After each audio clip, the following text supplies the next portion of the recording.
안녕하세요. 저는 네일숍을 운영하는 30대 여자입니다. 손님에게 네일을 하며 이런저런 사연을 많이 들었지만 제가 사연의 주인공이 될 줄은 꿈에도 생각하지 못했네요. 답답한 마음에 저도 누구에게 하소연하고 싶었지만 아무래도 네일숍을 운영하다 보니 이미지 같은 게 중요하잖아요. 네일숍 특성상 동네 여자분들이 많아 이런저런 소문이 퍼질까 제가 겪은 일을 말할 수도 없었죠. 그러니 답답한 마음은 쌓여만 갔어요. 이런저런 생각 끝에 이곳에 사연이라도 올리면 답답한 제 마음이 풀릴 것 같아 글을 올리게 되었습니다. 저는 남편과 7년 연애를 하고 3년 정도 결혼 생활을 했어요. 7년을 함께 했으니 함께한 시간은 짧은 것은 아니었죠. 그런데도 저는 남편에 대해 제대로 알고 있는 것이 없었던 것 같아요. 남편이 무엇을 좋아하는지, 그리고 어떤 사람을 만나는지 전혀 몰랐으니까요. 물론 남편이 저를 배신한 게 꼭 그런 문제만은 아니었지만 후회되는 것은 어쩔 수 없나 봐요. 처음부터 그에 대해 잘 알았다면 그와 결혼하지 않았을 테니까요. 기가 막힌 저의 인연의 시작은 남편 형과 저의 인연부터 시작했습니다. 남편의 형은 제 대학과 선배였어요. 후배들을 잘 챙겨주기로 유명했지만 유독 저와 유머 코드가 잘 맞았기에 자주 붙어 다녔습니다. 그러던 어느 날 선배 동생이 저희 캠퍼스로 놀러 오게 되면서 남편과 처음 만나게 되었어요. 선배와 연년생으로 이제 막 군대 제대를 하고 선배 자취방에서 같이 살고 있다고 하더군요. 그는 첫 만남부터 제 얼굴을 뚫어져라 쳐다보았죠. 그러더니 제게 남자친구가 있는지 물어봤어요. 현아 씨, 남자친구 있으세요? 처음 보는 사이에 누가 그런 질문을 하나요? 그것도 첫 질문으로 말입니다. 거부감이 들었죠. 야, 그런 질문은 실례야. 선배의 만류에도 동생은 제게 질문을 이어갔죠. 좋아하는 남자 스타일이 어떻게 되세요? 저 같은 스타일은 어때요? 나쁘지는 않은데요. 첫 만남부터 그렇게 물어보니까 너무 부담스럽네요. 부담스럽게 하려고 물어본 건 아니에요. 정말 마음에 들어서 그래요. 밑도 끝도 없이 들이대는 그를 피하고 싶었어요. 선배, 저 먼저 가볼게요. 다음에 봐요. 저도 다음에 봐요. 꼭이요. 저를 보며 그는 손까지 흔들어 보였죠. 어색한 미소를 지으며 그 자리를 서둘러 벗어났습니다. 그는 선배와 함께 캠퍼스 안을 돌아다니며 저와 자주 마주치게 되었죠. 지나가던 길에 마주친 그는 저를 보더니 먼저 아는 척을 하더라고요. 현아 씨, 다시 만나서 반가워요. 네, 그렇네요. 자주 보네요. 네, 복학할 때까지 여유가 좀 있어서요. 그때까지 더 자주 봤으면 좋겠네요. 그러세요. 저는 약속이 있어서 먼저 가볼게요. 우연히 마주쳐도 그가 부담스러운 건 마찬가지였어요. 저를 정말 좋아해서 저런 말을 하는 건지 아니면 사람을 헤프게 봐서 그런 말을 하는 건지 알 수 없었죠. 서둘러 인사를 하고 자리에서 벗어나는 순간 그가 제 손을 잡고 우산을 지어주더라고요. 현아 씨, 오늘 오후에 비 온대요. 우산 꼭 챙겨가요. 아니요, 전 괜찮아요. 현아 씨 주려고 챙겨온 거예요. 가져가세요. 비 맞으면 감기 걸려요.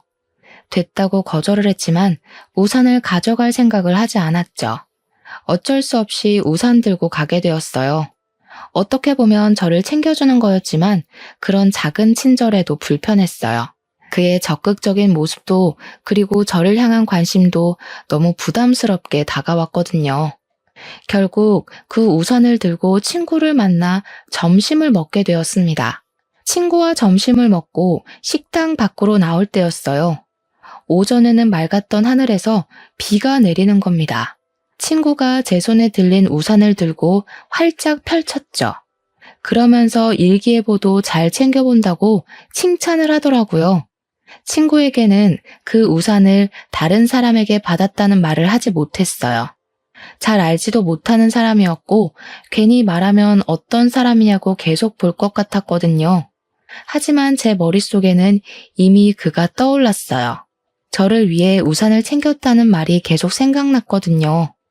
다음에 만나면 우산 잘 썼다고 감사 인사를 남기고 싶었지만 선배와 함께 다니던 그의 모습은 더 이상 보이지 않았습니다. 선배에게 그에 대해 물어볼까 싶다가도 입이 잘 떨어지지 않았어요. 보기 싫을 때는 아무리 찾아도 보이지 않던 그가 찾을 때는 보이지 않자 왠지 보고 싶어지더라고요. 우연히 선배와 마주치게 되면 저도 모르게 두리번거리며 그를 찾고 있었어요. 그를 다시 만나게 된 건 보름 정도 흘렀을 때였어요. 시내 거리에서 걸어오는 그를 보고 한달음에 달려가 그에게 먼저 인사를 건넸죠. 준경 씨, 저번에 우산 너무 고마웠어요. 그동안 무슨 일 있었어요? 한동안 안 보이던데요. 아, 효나 씨, 그동안 잘 지내셨어요? 네, 복학 준비를 하고 있어서요. 우리 학교도 여기서 멀지 않아서 자주 볼 수 있겠네요. 그래요? 잘 됐네요. 우리 자주 봐요. 정말 신기했어요. 한번 무너진 경계의 벽은 순식간에 사라져버렸거든요. 처음에는 감사한 마음에 그와 이야기를 나누었던 것 같아요. 하지만 그와 이야기를 할수록 정말 저와 잘 맞더라고요. 취향도 비슷하고 생각하는 것도 비슷했죠. 자연스럽게 같이 어울려 놀았던 것 같아요. 만나서 밥도 먹고 공부도 하고 그러다 보니 어느 순간 저는 그와 선배가 없어도 따로 만나는 사이가 되어 있었습니다. 누가 먼저 사귀자고 말 꺼낸 건 아니었지만 저희는 연인 사이가 되었어요. 그와 연애를 한 지 2년 정도 되었을까요?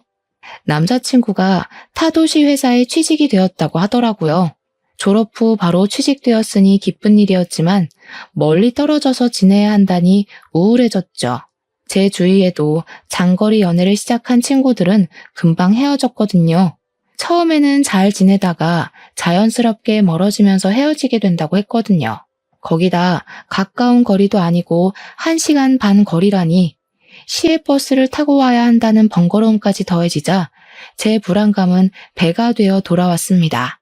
너무 먼 것 같아. 왕복 3시간이잖아. 자기야, 자주 올 테니까 너무 걱정하지 마. 떨어져 있어도 나는 자기뿐이라는 거 알잖아. 치, 말만 그렇게 해놓고 몸이 멀어지면 마음도 멀어지는 거 아니야? 절대 그럴 일 없으니까 걱정하지 마. 내가 자기를 얼마나 사랑하는데. 그는 사랑을 증명이라도 하듯이 매주 저를 만나기 위해 1시간 반 거리를 찾아왔죠.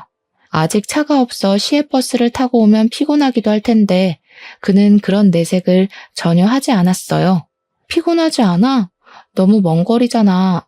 나는 괜찮으니까 피곤하면 매주 안 와도 돼. 주중에도 자기가 보고 싶은 거 꾹꾹 참은 거야. 가까운 거리였으면 매주가 아니라 매일 올 텐데 아쉬운걸? 피곤할 텐데 저를 위해 그렇게 말해주는 그에게 너무 고마웠죠. 어쩜 이렇게 한결같이 좋아해줄 수 있는지 저도 그를 사랑하지 않을 수가 없었죠. 장거리 연애를 하는 5년 동안 그는 그 먼 길을 부지런히 오갔습니다. 그 사이 저도 대학을 졸업하고 네일 쪽으로 일하게 되었어요. 몇 년 동안 차곡차곡 모아 놓은 돈으로 주택가 근처에 작은 네일숍을 오픈하게 되었죠. 대출을 껴서 오픈한 숍이었지만 저만의 작은 공간이 생겼다는 것만으로도 너무 행복했어요. 그때 결혼 생각도 들었습니다. 마음이 통했는지 그가 먼저 결혼을 하자고 청혼을 했죠. 현아야, 나와 결혼해 줄래? 평생 행복하게 해줄게. 정말? 당연하지. 나도 자기를 행복하게 해주고 싶어. 연애 기간 동안 한 번도 저를 실망시킨 적이 없었기에 그의 청혼을 흔쾌히 받아들였습니다. 저희는 연애를 시작한 지 7년 만에 결혼을 하게 되었죠. 결혼했더라도 저희는 1년 동안 주말 부부로 지내야 했어요. 남편이 회사에서 맡은 프로젝트가 있어 그만둘 수가 없기도 했지만 신혼집을 구할 때 대출을 받았기에 경제적으로도 남편이 계속 일을 해야 했습니다. 하지만 결혼했어도 혼자 지내는 시간이 길어지자 외로웠어요. 결혼하고도 텅 빈 집에 홀로 있으려니 정말 결혼한 게 맞는지 연애할 때와 달라진 게 없어 보였습니다. 그때는 떨어져 지내는 외로움이 너무 컸던 것 같아요. 언제 다시 함께할지 모르는 시간이 더욱 길게만 느껴지기도 했죠. 당시에 저는 제 네일숍을 정리하고 남편이 사는 지역으로 내려가고 싶었어요. 그래서 남편에게 넌지시 말을 꺼냈습니다. 자기야, 내가 자기 곁으로 갈까? 떨어져 지내다 보니까 너무 외로워. 자기 곁에 있고 싶어. 어구, 남편이 없어서 그렇게 외로워? 그런데 겨우 거기서 자리 잡았는데 여기 오면 다시 처음부터 시작해야 하잖아. 다시 생각해보는 건 어때? 우리 결혼한 지 1년이나 됐는데 연애할 때랑 하나도 달라진 게 없는 것 같아. 아이라도 있으면 결혼했다는 게 실감이라도 날 텐데 언제까지 이렇게 지내는 건 싫어. 처음부터 다시 시작하더라도 자기랑 같이 있고 싶어. 그렇지만 우리 아직 아파트 대출도 남았는데 자기가 내려오는 건 아닌 것 같아. 이번 프로젝트 끝나면 내가 이직하는 게 어떨까? 외로워도 조금만 참아. 반년 뒤 남편은 회사를 정리하고 제 곁으로 오게 되었죠. 남편은 직장을 이직해야 했지만 저와 함께 한다는 것만으로도 정말 좋아했어요. 남편과 함께 있으니 자연스럽게 아이를 원하게 되었죠. 그 전에는 남편과 떨어져 지내서 아이가 안 생긴다고 생각했지만 같이 지내도 아이는 쉽게 생기지 않았어요. 시부모님도 남편과 같이 지내고 난 후부터 은근히 아이를 기다리시기 시작하셨어요. 너희 아이가 아직이냐? 이제 같이 사니까 서둘러 가져라. 그래야 부부 사이도 더 돈독해지는 거야. 네, 어머니. 저희도 아이를 가지려고 하는데 빨리 안 찾아오네요. 뭘 기다려. 요즘 다들 병원에서 가지더라. 너희도 괜히 기다린다고 마음고생하지 말고 병원 가서 만들어. 병원에 가서 아이를 가지라는 말에 처음에는 거부감이 들었어요. 아이를 낳고 싶은 건 맞지만 굳이 그렇게까지 해서 아이를 가져야 하나? 하는 생각이 들었거든요. 그런데 남편이 아이들만 보면 발길을 멈추고 한참을 쳐다보더라고요. 자기야, 아이 너무 귀엽지 않아? 아이들은 정말 천사 같아. 자기 닮은 딸 낳으면 정말 예쁠 텐데. 남편이 아이를 좋아하는 건 알고 있었지만 이렇게 자신의 아이를 원하고 있을 줄은 생각하지 못하고 있었죠. 아이를 그렇게 원하니 저도 의술의 도움을 받아서라도 아이를 가져야겠다고 생각했죠.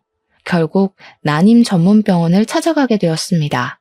병원에만 가면 바로 생길 줄 알았던 아이는 인공수정 3번으로도 생기지 않았죠. 그때 제게 의사 선생님이 시험관을 해보는 게 어떠냐고 말하더군요. 인공수정까지 했는데 여기까지 와서 아이를 갖는 걸 포기할 수는 없었습니다. 저희 부부가 시험관을 시작할 때쯤이었어요. 아주버님이 좋아하는 사람이 생겼다고 말했죠.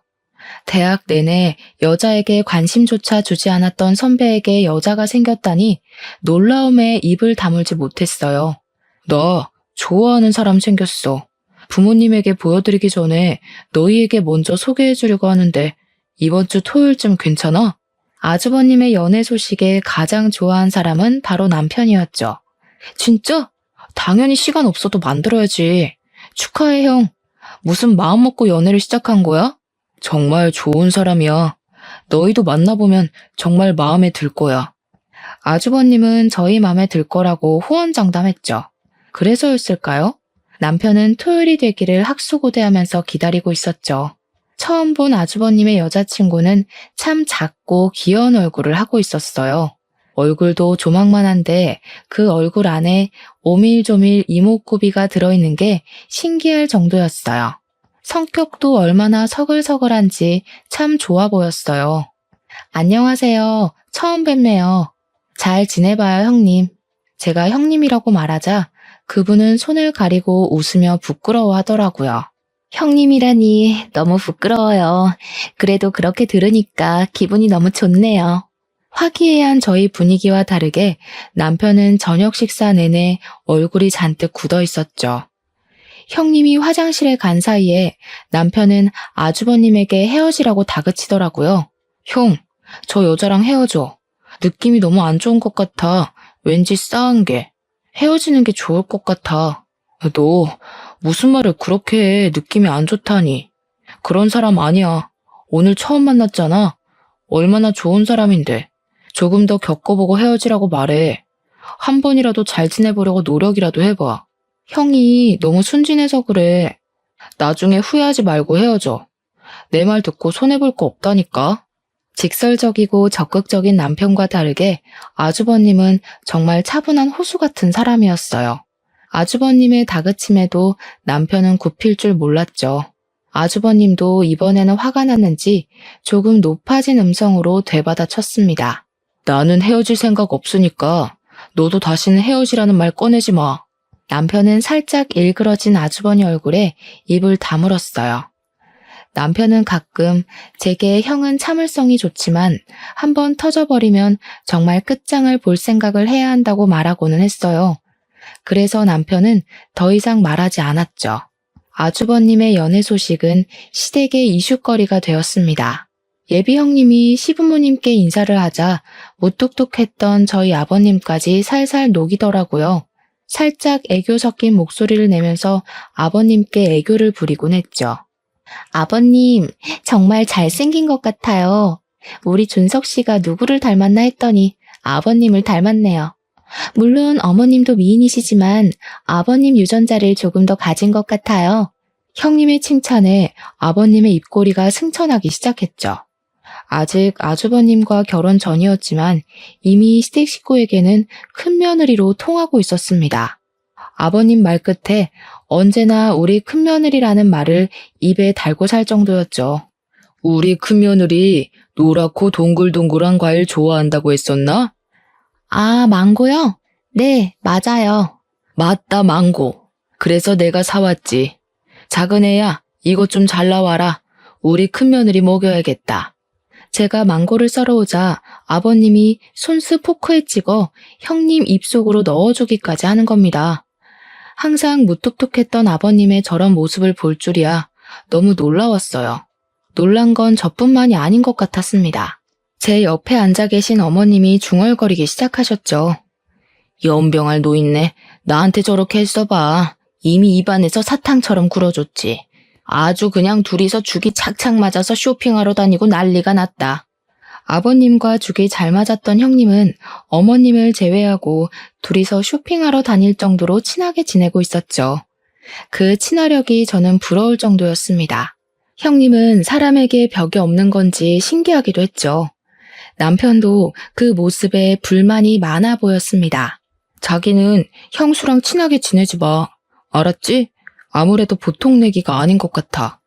왜 그렇게 남편은 형님을 싫어하는 건지 도통 이해가 되지 않았어요. 시댁 식구들과 잘 지내고 허물없이 지내면 좋은 거 아닌가요? 첫 만남 자리에서부터 형님을 경계하고 멀리하는 남편이 이상해 보일 정도였죠. 저희가 아주버님께 형님을 소개받은 지 3개월 정도가 지났을까요? 어느 순간 남편이 형님과 정말 죽이 잘 맞을 정도로 잘 지내기 시작했어요. 아, 형수, 고향이 광주예요? 저 거기서 오랫동안 살았어요. 전에 다니던 회사가 거기였거든요. 아, 정말요? 우와, 이런 우연이 다 있네요. 꼭 동양 사람 만난 것 같아서 너무 좋네요. 둘은 같이 공유할 것을 찾았는지 한참을 이야기하더라고요. 남편의 달라진 모습을 보고 가장 좋아했던 사람은 바로 아주머님이셨어요. 거봐, 나쁜 사람 아니라고 했잖아. 정말 좋은 사람이야. 미안, 형이 너무 숫기 없는 사람이다 보니까 괜히 걱정돼서 그랬어. 형님과 남편은 한번 말을 트기 시작하자 정말 빠르게 서로 친해지기 시작했어요. 형님은 이곳에 아직 친구가 없다면서 저와 친해지고 싶다고 했죠. 그러면서 자연스럽게 저희 집으로 왕래를 하게 된 것 같아요.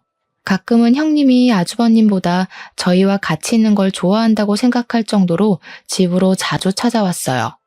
그런데 저보다 남편과 더 장단이 더 맞아 보였습니다. 둘이서 이야기하는데 제가 낄 틈이 없어 보였죠.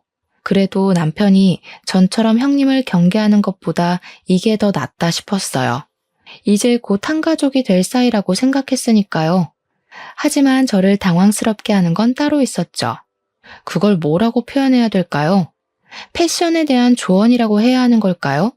함께 식사하는 자리에 남편이 제가 골라준 하늘색 남방 셔츠를 입고 나간 적이 있었어요. 파스텔 톤이 아닌 청색에 가까운 셔츠였죠. 형님은 남편이 입은 셔츠를 보더니 옷이 안 어울린다고 하더라고요. 서방님, 그 색 잘 안 받는다. 좀 더 파스텔 톤이 어울리는데. 서방님 피부톤이 조금 어두운 편이잖아요. 더 밝은 색 입어요. 저희 남편 피부 그렇게 어두운 편 아닌데요. 여름이라서 조금 타서 그래요. 서방님은 원래 살짝 어둡지. 형님 말에 당황스러웠어요. 제 남편 피부톤을 제가 더 잘 알지 않겠어요? 물론 남편이 백옥 같은 피부는 아니었지만 그렇다고 옷을 골라 입을 정도의 피부톤을 가지고 있는 건 아니었거든요. 그런 일은 그것뿐만이 아니었어요. 제가 남편에게 골라준 향수가 남편 이미지와 다르다면서 새로운 향수를 사준다든지 제가 사준 가방이 들고 다니기 불편해 보인다며 다른 가방을 선물해 주었죠. 이런 걸 어떻게 받아들여야 할지 너무 난감했어요. 제가 보기엔 도가 지나친 오지랖처럼 보였거든요. 형님 너무하는 거 아니야? 내가 그렇게 센스가 없어? 왜 당신한테 사주는 것마다 꼬치꼬치 지적하지? 남편은 핸드폰을 보면서 시큰둥하게 대답했어요. 왜? 신경 써주면 좋은 거 아니야? 관심 있으니까 그런 말도 해주는 거지. 남편 말에 정말 별일도 아닌 일에 신경 쓰고 있는 건지 머리가 아팠어요. 손가락으로 관자놀이를 꾹꾹 눌렀죠. 너무 스트레스 받지 마. 안 그래도 시험관 때문에 신경이 너무 예민해진 거 아니야? 별일도 아니잖아. 당시에 남편 말대로 지속적인 시험관 실패로 정말 예민해졌나 싶기도 했어요. 계속 임신에 실패해서 마음이 우울하기도 했거든요. 원인이라도 확실하게 있는 난임이면 모를까 둘 다 정상이라는데 아이는 계속 생기지 않았으니까요. 그러다 며칠 후 어머님 생신으로 시댁에 방문하게 되었을 때 일이었어요. 점심때 시댁 식구들이 모이기로 하면서 저는 이른 아침부터 시댁으로 가서 음식 준비를 해야 했죠. 밖에서 먹으면 편하겠지만 아버님의 까다로운 식성 때문에 집에 와서 외식은 거의 꿈도 못 꿀 일이었거든요. 그렇다고 시어머니 생신에 어머님이 밥상을 차리라고 할 수는 없잖아요. 어쩔 수 없이 제가 음식 장만을 떠맡게 되었죠. 한참 부엌에서 음식 장만을 하는데 거실에서 시댁 식구들이 이야기하는 목소리가 들렸어요. 어머님, 아버님, 저희 아기 가졌어요. 아이고, 우리 큰며느리 시집 오기 전부터 이렇게 예쁜 집만 골라 할까. 형님과 아주버님이 혼전 임신을 했다고 시댁 식구들 앞에서 말하고 있었죠. 아버님은 기다리던 손주를 보게 되었다며 너무 좋아하셨어요. 형수, 축하해요. 혼수 준비를 제대로 하셨는데요? 너무 부럽다. 우리도 빨리 아이 가져야 하는데. 남편이 입가 가득 미소를 지으면서 축하 인사를 건넸죠. 그런 남편 모습을 보고 있으려니 괜히 미안해지더라고요. 남편이 아이를 얼마나 기다리고 있었는지 알고 있으니까요. 두 분은 만난 지 몇 개월 만에 생긴 아이가 왜 우리에게는 이렇게도 더디게 찾아오는 건지 서운하기까지 했죠. 결혼 전인데 벌써 아이가 생겨서 너무 당황스러워요. 이 사람 배가 더 불러오기 전에 결혼식을 올려야 할 것 같아요. 형님과 아주버님은 결혼을 서두르겠다고 했죠. 그때 아버님이 자리에서 벌떡 일어나시면서 손을 내저었어요. 결혼을 서두르다니? 지금부터 결혼 준비한다고 해도 빠듯할 텐데. 배불러서 결혼식 올릴 테야? 아이 낳고 차분히 해라. 그래도 결혼식부터 하는 게 낫지 않을까요? 아이 낳고 하면. 그래 자기야. 아버님 말씀 듣자. 어른 말 들어서 손해볼 거 없어. 거 봐라. 너보다 우리 며느리가 더 똑똑하다.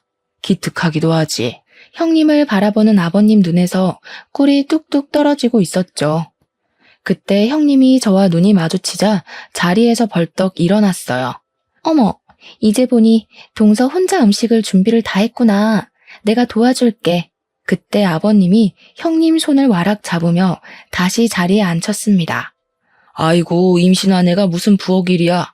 너는 가만히 자리에 앉아 있어라. 오늘은 작은 애가 다 할 거야. 아버님 말에 멋쩍은 미소만 나왔죠.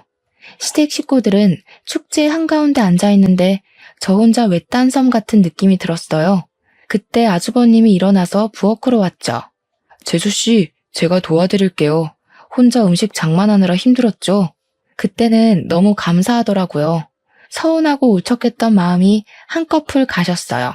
지금 생각해보니 시댁에서 항상 저를 도와주었던 사람은 제 남편이 아니라 아주버님이셨어요. 어머님이나 아버님이 제게 심부름을 시키면 먼저 나서서 하곤 했죠. 가끔은 무신경한 남편보다 아주버님이 제 시댁 생활의 버팀목 같았어요. 아주버님은 항상 제게 아주버님이기 전에 선배니까 어려운 게 있으면 마음 편히 부탁하라고 하시곤 했어요. 그런 말을 해줄 때면 정말 든든했죠. 형님이 임신하면서 저도 임신에 대해 조급함이 더 생기게 되었어요. 이미 인공수정을 3번이나 실패하고 시험관을 2번이나 실패한 상태였으니까요. 돈은 돈대로, 몸은 몸대로 많이 지쳐가고 있었죠. 제가 힘들어하는 게 남편 눈에도 보였는지 병원 다닐 때 버스 타지 말고 차를 가져가라고 하더라고요. 제가 사는 지역에는 난임 병원이 없었기에 시외버스를 타고 타 도시로 가야 했거든요. 자기야, 이번에 병원 갈 때 버스 타지 말고 내 차 가져가. 나는 버스로 출퇴근할게. 남편이 차를 운전해서 가라고 했지만 처음에는 고민이 되었어요. 이미 운전을 안 한 지 5년이 되어 갔거든요. 네일숍이 집에서 가까운 거리라서 차에 대한 필요성을 느끼지 못하겠더라고요. 제가 타고 다니던 차는 결혼하면서 엄마에게 드렸죠. 시외 운전이 오랜만인데 괜찮을까? 그래도 시외버스 타고 또 시내버스 갈아타는 것보다 운전해서 가는 게 낫지 않겠어? 몇 번 하다 보면 감이 살아나겠지. 남편 말도 일리가 있었죠. 버스를 기다리고 갈아타는 시간도 무시 못했어요. 저는 남편에게 알겠다고 말했죠. 남편 차를 운전해서 병원으로 출발했습니다. 버스를 타고 몇십 번이나 오가던 길인데도 막상 제가 운전해서 가려니 처음 가는 길 같았어요. 잔뜩 긴장한 채 핸들을 부여잡고 운전하기 시작했죠. 앞차를 노려보며 안전거리를 지키자, 신호를 지키자 세뇌하듯이 읊조리기까지 했어요. 그런데 운전이라는 게 저만 잘한다고 되는 게 아니더라고요. 옆에서 끼어드는 차를 보지 못하고 직진하다가 접촉사고를 내고 말았습니다. 순간 눈앞이 깜깜해지면서 머리가 새하얗게 변해버렸죠. 차에서 내려 상대편 차주와 대화하고 블랙박스를 확인하기로 했어요. 사고가 어떻게 나게 된 건지도 기억이 안 나더라고요. 어찌나 놀랬는지 블랙박스 동영상을 돌려보려는 손가락이 덜덜 떨려서 멈추지 않는 거예요. 결국 사고 장면의 영상이 아닌 다른 영상을 누르고 말았습니다. 다시 끄려고 했지만 남편 차가 낯선 곳에 서 있더라고요. 차는 한적한 강변에 세워져 있었고 익숙한 목소리가 녹음되어 있었죠. 진짜 와이프랑 안 헤어질 거야? 안 헤어진다니까. 도대체 왜 우리 형을 꼬신 거야? 너나 우리 형이랑 헤어져. 그건 남편과 형님의 목소리였어요. 처음에는 두 사람이 무슨 말을 하고 있는지 도통 이해가 되지 않았죠. 서로 누구와 헤어지라고 하는 건지 영상을 꺼야 한다는 걸 알았지만 몸이 움직이지 않았어요. 그럼 너도 와이프랑 헤어져. 나랑 더 잘 맞는다며? 왜 그 여자랑 결혼한 거야? 네가 아무리 그래도 난 아내랑 이혼 안 해. 우리 형 사랑하긴 하니? 아이는 어떻게 할 거야? 형 아이 맞긴 한 거지? 무슨 소리야. 내가 사랑하는 것도 당연히 아이 아빠도 너지. 뭐 이런 불륜관계도 짜릿하잖아. 그렇지? 정말 너 때문에 못 살겠다. 그래서 내가 너를 계속 만나나 봐. 녹음 파일을 듣고 놀라서 팔딱였던 심장이 멈춰버린 것 같았어요. 온 세상이 암흑처럼 느껴지더라고요. 차창을 두드리며 상대편 차주가 어떻게 처리할 거냐고 물어보았지만 저는 입이 덜덜 떨려서 아무 말 할 수가 없었죠. 그 후 상대편 차주와 제가 접촉사고를 어떻게 처리했는지조차 기억나지 않더라고요. 그만큼 남편의 외도는 정신적으로 엄청난 충격을 주었습니다. 블랙박스에 녹화된 파일을 더 열어보아야 하나? 아니면 보지 말아야 하나? 고민이 되었어요. 저는 다시 판도라의 상자를 열고 말았습니다. 그 뒤 영상이 제 오해를 풀어주길 바랬거든요. 이렇게 나랑 자주 만나도 돼? 형이 의심하지 않아? 몰래 나왔지. 그 사람 내 말이라면 파트로 매주를 만든다고 해도 믿으니까 걱정하지 마. 당분간 못 만날 거야. 아내한테 내 차 가지고 병원 다니라고 했거든. 아내가 지금 많이 힘들어해서. 진짜 그 여자랑 아이 가질 거야? 당신 아이는 내 뱃속에 있다니까. 그 여자랑 헤어져. 그럼 우리 둘이 아이 키울 수 있어. 아이 가지고 싶다면서 아이도 못 낳는 여자랑 왜 사는 거야? 난 아내랑 헤어질 생각 없다니까. 그만 포기해. 그 아이는 내 아이가 아니라 형 아이여야 해. 애처가 나셨네. 내가 이래서 그 여자를 좋아하지 못하겠다니까. 정말 볼수록 짜증나 죽겠어. 적당히 해, 티 안 나게. 이런 사이를 뭐라고 말해야 하는 걸까요? 명백한 불륜 관계였지만 그것보다는 공생이라고 해야 할까요? 이 기이한 관계에 대해 정확한 정의를 내릴 수가 없더라고요. 이미 남편과 형님은 아주버님을 통해 만나기 전부터 아는 사이였어요. 남편은 오래전부터 저와 주말에 만났다면 형님을 주중에 만나고 있었던 거죠. 더욱더 놀라웠던 건 형님은 이미 예전부터 남편에게 다른 여자 있다는 걸 알면서도 만났다는 거예요. 남편이 직장을 그만두고 제 곁으로 오자 남편을 따라 이사를 하고 남편에게 접근하기 위해 아주버님을 이용했다는 거였습니다. 이런 걸 사랑이라 말해야 하는 건가요? 집착이라고 해야 하는 걸까요? 그리고 남편은 결국 형의 여자라는 것을 알면서 다시 형님과 만난 거죠. 문득 정신을 차리고 보니 아주버님 회사 앞이더라고요. 저도 모르게 지금 이 순간 가장 먼저 떠오른 사람이 아주버님이었어요. 같은 피해자로서 그리고 가장 효과적으로 두 사람에게 복수할 수 있는 사람이니까요. 아주버님, 저 지금 회사 앞인데 저랑 잠시 차 한잔 마실 시간 있을까요? 제 말에 아주버님은 회사 앞 카페로 한달음에 달려왔죠. 얼굴이 안 좋아 보여요. 무슨 일인데 둘이 해결해야 한다는 거예요? 아주버님 질문에 아무 대답하지 않고 핸드폰으로 옮긴 블랙박스 파일을 보여주었습니다. 처음에는 살짝 미소가 섞여있던 얼굴은 순식간에 딱딱하게 굳어가고 있었죠. 아무 말 없이 이런 내용을 보여드려서 너무 죄송해요. 하지만 저도 이 상황을 어떻게 설명해야 할지 모르겠더라고요. 제 핸드폰을 들고 있는 아주버님의 손이 달달 떨리고 있었습니다. 아주버님은 제게 핸드폰을 건네준 뒤 남편에게 전화를 걸었죠. 야, 너 어디야? 거기서 기다려. 금방 갈 테니까. 그리고 의자를 박차고 밖으로 뛰어나가시더라고요.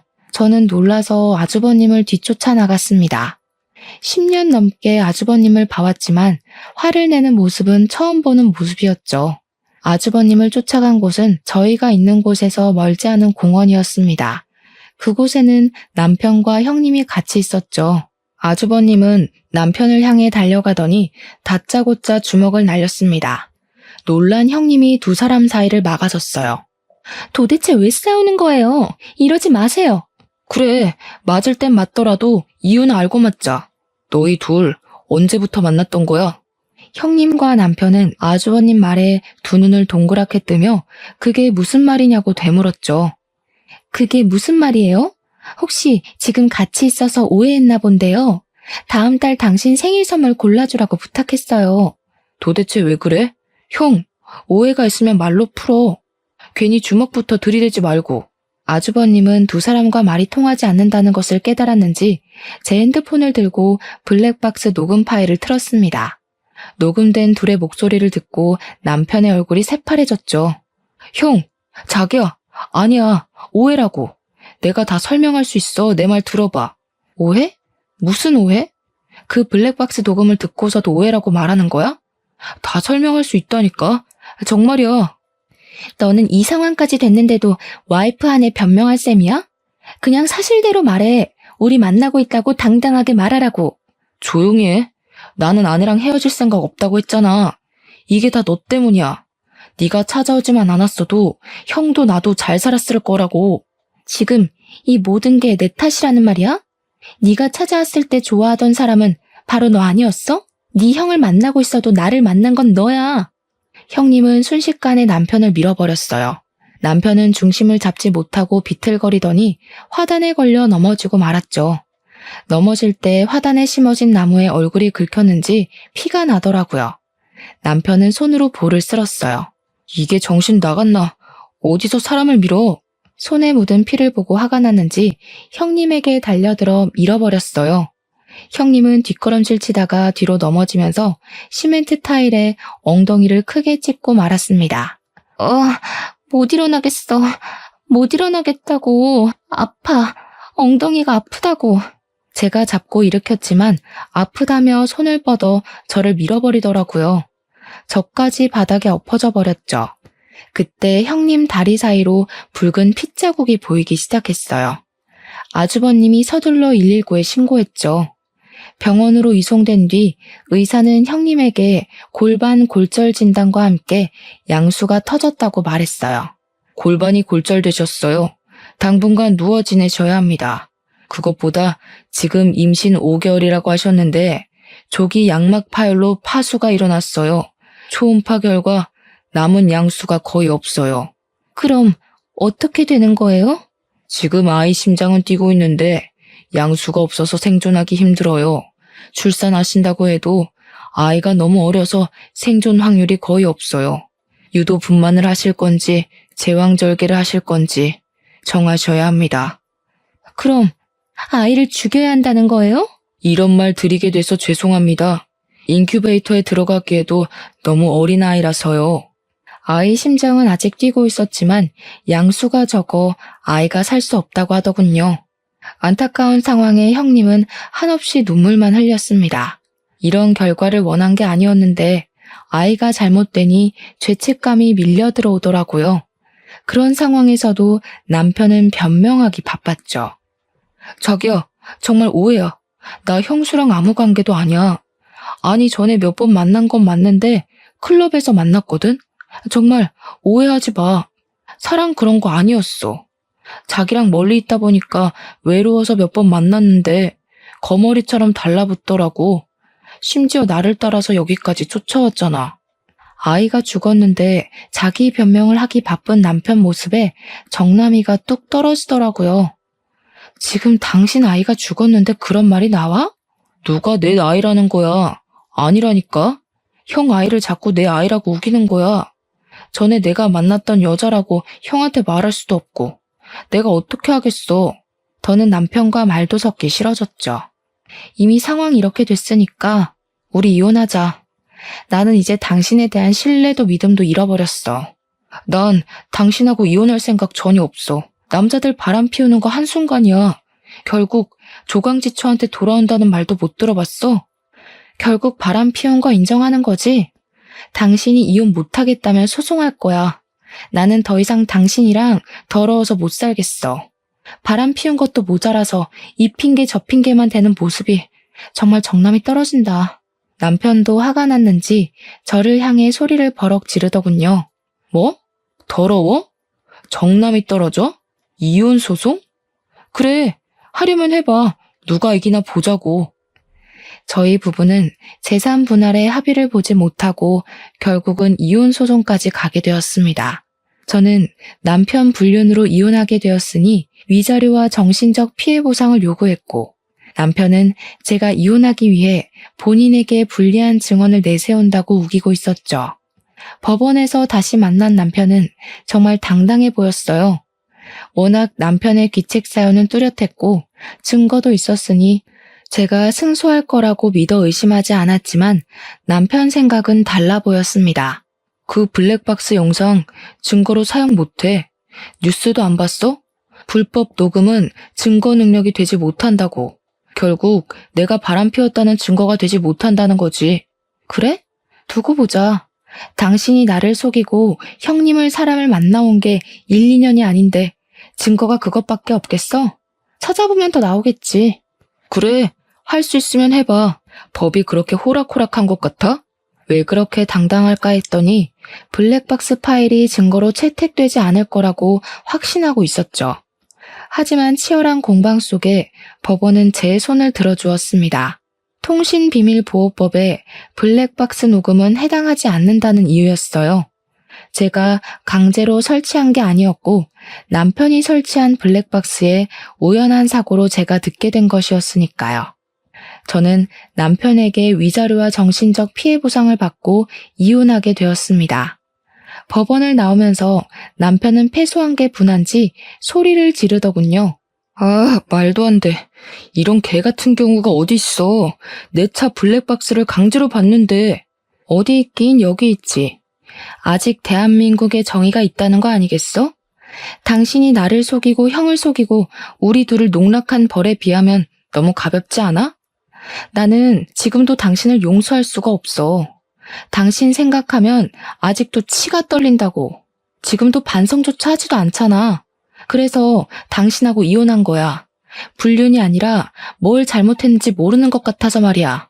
저는 법원에서 두 눈을 크게 뜨고 저를 바라보는 남편을 두고 정류장으로 향했습니다. 아마 남편은 시간이 더 흐른다고 해도 자신이 어떤 잘못했는지 모르겠죠. 처음에는 당당하고 자신감 넘치는 그 모습이 사랑스러웠지만 이제 그 당당한 모습에 실망스러웠어요. 제가 사랑한 사람이 저렇게 못났던 사람이었을까 싶었죠. 그때 익숙한 차 한 대가 제 앞에 멈췄습니다. 아주버님 차였죠. 재수씨, 타세요. 데려다 드릴게요. 아무 말 없이 아주버님 차에 올라탔죠. 어쩌면 저보다 더 치명적인 상처를 입은 사람은 아주버님이셨으니까요. 저야 남편이랑 이혼하면 끝이지만 아주버님은 자신을 속이고 농락한 사람이 핏줄로 이어진 혈연이잖아요. 조용한 차 안에서 먼저 말을 꺼낸 사람은 아주버님이셨습니다. 동생 대신 제가 사과할게요. 사실 우리 관계가 이렇게 끝나는 것이 너무 아쉬워요. 그냥 좋은 선배와 후배로 남았으면 어땠을까 생각해요. 그럼 계속 얼굴 보고 살 수 있지 않을까요? 좋은 인연이 아니었으니 이렇게 된 거겠죠. 이게 왜 아주버님 탓이에요? 아주버님도 결국 피해자잖아요. 사실 내가 먼저 너를 좋아했어. 동생보다 먼저 말이야. 동생에게 네 이야기를 한 적이 있거든. 그런데 그 녀석이 궁금하다고 네 얼굴을 보고 온 뒤 사귀고 싶다고 조르기 시작하더라고. 난 당시에 너를 좋아한다고 말하지 못했어. 아주버님의 뜬금없는 고백에 놀랐습니다. 아무 말 하지 않고 두 눈을 동그랗게 뜨고 있자 멋쩍은 미소를 짓더라고요. 지금 와서 너랑 뭘 하겠다는 건 아니고 그때 내가 조금 더 솔직했더라면 네가 이런 일을 겪지 않을까 하고 말이야. 한 번도 아니고 두 번이나 내가 좋아하는 사람을 가로채가니까 당시에는 화가 너무 났었어. 그런 모습 보여줘서 미안해. 그런 일을 겪고 화를 안 내는 게 비정상이죠. 약혼녀가 동생이랑 만나고 있는데 어떤 사람이 제정신이겠어요? 그러게. 지금 생각하면 무슨 매력에 끌렸나 싶긴 한데 아무튼 당연한 거지만 그 사람이랑은 헤어졌어. 그 사람도 이제 준경이한테 오만정이 떨어졌는지 고향으로 돌아가겠다고 하더라고. 뭐 태어나면 돌아가겠지. 짧은 대화였지만 아주버님의 대화를 듣고 많은 생각이 들었죠. 도대체 무엇을 얻기 위해 형님은 이곳까지 온 걸까요? 결국 모든 것을 다 잃었을 뿐인데 말이죠. 그 후 아주버님은 꾸준히 제 네일숍에 찾아왔어요. 처음에는 손님으로 왔다면서 투박하고 커다란 손을 제 앞에 내밀었어요. 손톱 하나하나를 잘라내고 다듬는 동안 제게 말 한마디도 걸지 않더라고요. 그러다가 다음에 또 오겠다는 말만 남기고 가버리는 겁니다. 그리고 며칠 뒤에 또 그 자리에 앉아서 아직 다 자라지도 않은 짧은 손톱을 내밀었어요.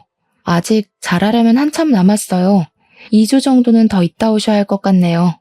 손톱은 나도 집에서 깎을 수 있어. 그냥 너랑 마주보고 있을 시간이 필요했을 뿐이야. 왜요? 위로가 필요해 보여요? 이혼해서 불쌍해 보여요? 아니, 내가 위로가 필요해서. 밥 한번 같이 먹어줘라. 선배가 부탁할게. 이제 아주버님이 아니라 선배로 남고 싶어서 하는 것 같았죠. 하지만 이미 10년 넘게 선배가 아닌 남자친구의 형, 그리고 아주버님으로 지냈던 사이가 그렇게 쉽게 바뀔 수 있나요? 그래도 저는 후배로서 같이 밥을 먹기 시작했던 것 같아요.